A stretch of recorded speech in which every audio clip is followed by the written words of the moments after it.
Hello friends, कैसे हो आप सब। Welcome back to my channel Zen Learners. मैं हूं जारिका। जैसे आप जानते हैं कि हमने बैंक रिकन्सिलिएशन स्टेटमेंट के बारे में पढ़ा था और उसके कुछ रीजंस भी जाने थे। आज हम एक प्रैक्टिकल प्रॉब्लम के साथ समझेंगे कि हम अगर आपको एग्ज़ाम में सम आ जाए उसे कैसे अटैम्प्ट करेंगे। ठीक है, पहले तो हम स्टेटमेंट को रीड करेंगे, फिर मैं आपको बताऊँगी कि सम को कैसे सॉल्व करते हैं। The treasurer of the Calcutta Club is attempting to reconcile the balance shown in the cash book with that appearing on the bank statement. According to the cash book, the balance at the bank as at 31st May 2024 was 1900, while the bank balance disclosed an overdraft of 470. Upon investigation, the treasurer discovers the following errors. अब इसमें क्या लिखा है उन्होंने बताया कि कोई treasurer था कैलकाटा क्लब का, वो बैंक बैलेंस जो कैश बुक में शो है उसे रिकनसाइल कर रहा था, मतलब कि चेकआउट कर रहा था कि वो बैलेंस उसने सही है या नहीं है।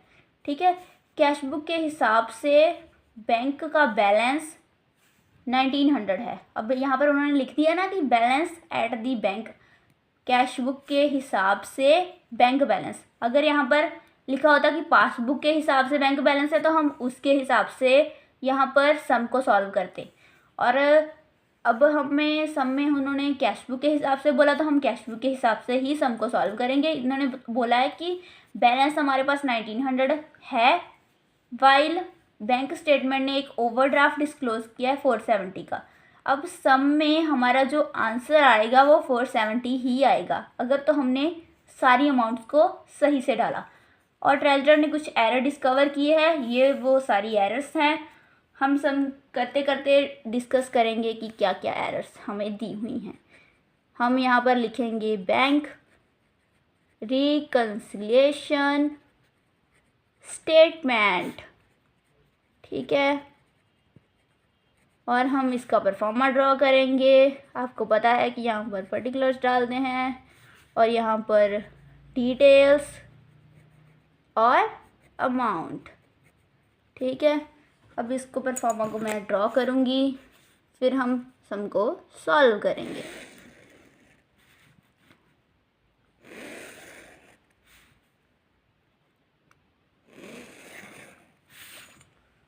ठीक है, सबसे पहले तो हम लिखेंगे कि bank balance as per cash book, क्योंकि हमारे सम में यही प्रोवाइडेड है।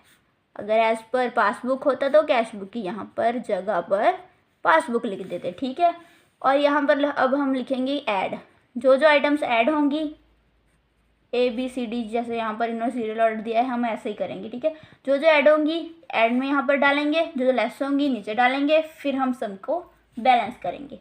सबसे पहले तो क्या लिखा है कि a cheque paid to S limited for 340 had been entered in the cash book at as 430, मतलब कि कोई चेक पे किया था एस लिमिटेड को 340 का, पर कैश बुक में उन्होंने 430 का एंटर कर दिया, मतलब यहाँ पर एरर कर दिया उन्होंने। चेक पे किया था तो यहाँ पर ऐड होगा, ये पहले लिख लो यहाँ पर कि cheque paid to S limited as it is, जो भी हमारी स्टेटमेंट में वर्ड होती है हम वही लाइन यहाँ पर लिख लेते हैं, आपको याद रखने की कोई झंझट नहीं होगी। Had been entered in the cash book, ठीक है, चेक पे किया था वो उन्होंने एंटर कर लिया। ठीक है, 340 का पे किया था पर 430 का उन्होंने एंटर किया। कितने का यहाँ पर डिफरेंस आया, जितने का डिफरेंस आएगा वो हम डालेंगे यहाँ पर डिटेल्स के कॉलम में। सबसे पहले तो हमें यहाँ पर बैंक बैलेंस जो कैश बुक का दिया है हमारे सम में जो प्रोवाइडेड है 1900, यहाँ पर डाल लो 1900। ठीक है, अब एक आइटम तो ऐड कर दी यहाँ पर हमने डिफरेंस निकाल कर। आगे cash pay to the bank for 100 had been entered in the cash book as 90, कहते हैं कि कैश पे किया था बैंक को 100 का, पर कैश बुक में हमने 90 का ऐड किया। इनका डिफरेंस क्या हुआ, 10 हुआ। कैश पे किया था तो ऐड होगा cash paid to the bank 100 had been entered as 90। ठीक है, डिफरेंस इसका 10, डिफरेंस हम डिफरेंस ही यहाँ पर डालेंगे, आप ये बात याद रखना। ठीक है, आगे क्या है, a transfer of 1500 to the savings bank had not been entered in the cash book. 1500 का ट्रांसफ़र था सेविंग बैंक में, पर हमने ये कैश बुक में एंटर नहीं किया, तो जो चीज़ हमने कैश बुक में एंटर नहीं की उसको हम लेस करेंगे। ठीक है, यहाँ पर चलो यहाँ पर नीचे लिख लेती हूँ, less a transfer of 1500 to the savings bank had not been entered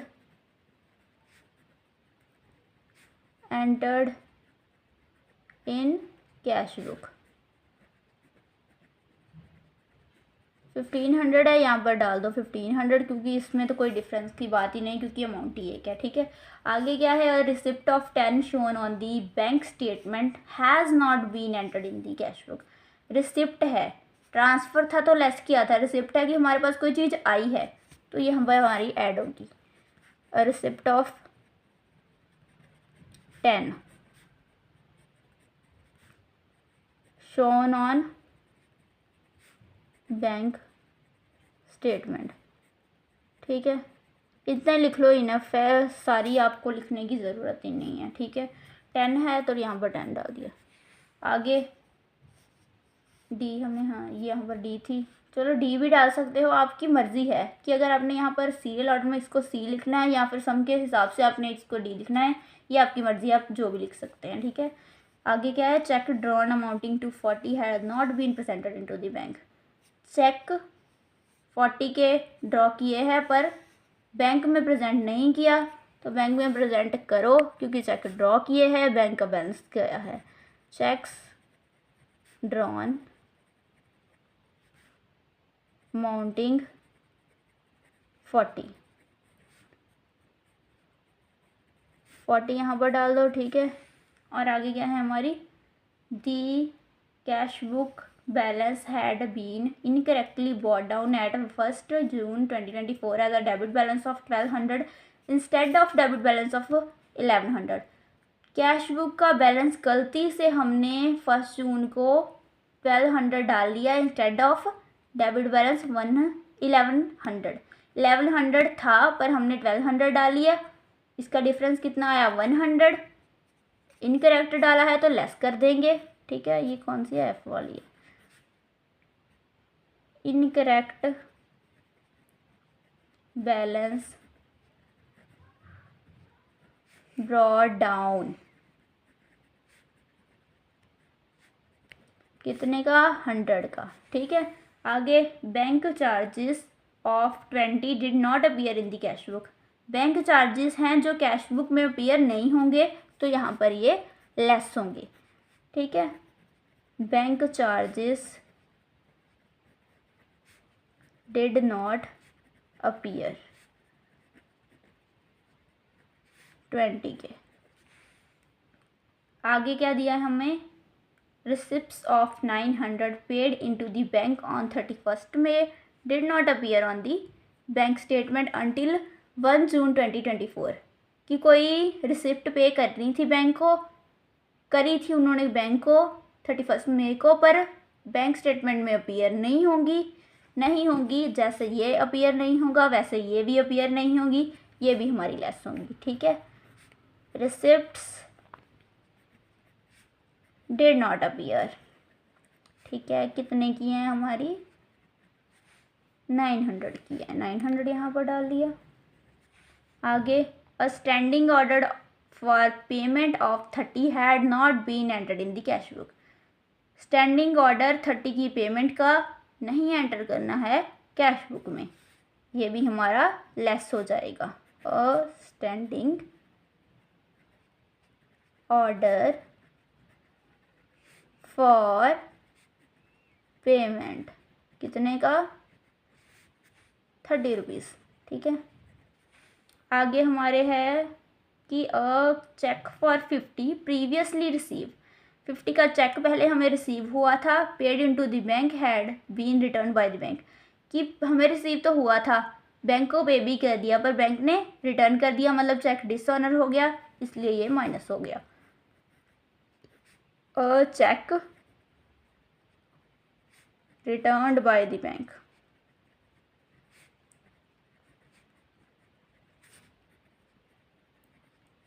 कितने का?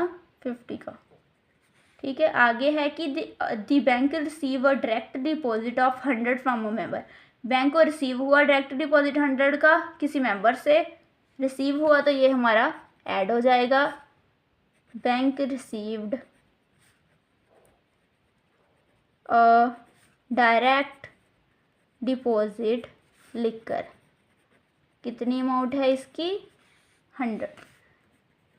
ठीक है, आगे एक रह गई हमारी, checks paid are recorded incorrect, the total amount is 170 instead of 150। Check जो पे किए थे गलत रिकॉर्ड कर लिए, 170 था, 170 कर लिए जो कि 150 उसका अमाउंट था। 20 रुपीज़ इनकरेक्ट कर लिए तो 20 रुपीज़ को यहाँ पर लेस कर दो। Checks paid recorded incorrect 20। ठीक है, ये हो गई हमारी सारी ट्रांजैक्शन, यहाँ पर हमने लिख ली है। चलो इनको कर दो प्लस, पहले इनको प्लस करती हूँ। 90, 10, 10, 40 और 100, 250। 250 को यहाँ पर लिख लो, एक यहाँ पर ऐसे लाइन लगाकर, ये डिटेल्स से यहाँ पर अमाउंट इन दोनों को प्लस करना है। ठीक है, 250 प्लस 1900 11 2150 सॉरी, और अब इनको मैं टोटल करती हूँ। 100 20 930 सॉरी 300 लिख दिया मैंने, 1500 100 20 930 50 20 26 20। यहाँ पर भी सेम वैसे लाइन लगाकर इसका टोटल 2620 है। अब 2150 और 2620 को कर दो माइनस, 2150 470 आ गया ना। ये देखिए मैंने बोला था ना आपको कि जो यहाँ पर ओवरड्राफ्ट दिया है वही आंसर आएगा, आ गया सेम आंसर। यहाँ पर लिखना है आपने कि बैंक बैलेंस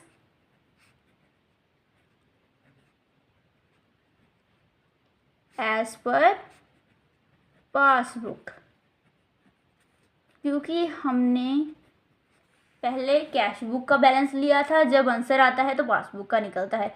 अगर पासबुक का लें तो यहाँ पर कैश बुक का डालते हैं। ठीक है, जो जो आइटम्स प्लस हुई यहाँ पर पासबुक में लेस, जैसे आपको पता है कि ये क्रिस क्रॉस चलता है। इसके साथ ही हमारा सम हो गया कंप्लीट। अगर आपको वीडियो अच्छी लगी तो लाइक शेयर कमेंट करना मत भूलिएगा और मेरे चैनल को सब्सक्राइब ज़रूर करिएगा। मिलते हैं अगली वीडियो में, तब तक के लिए बाय।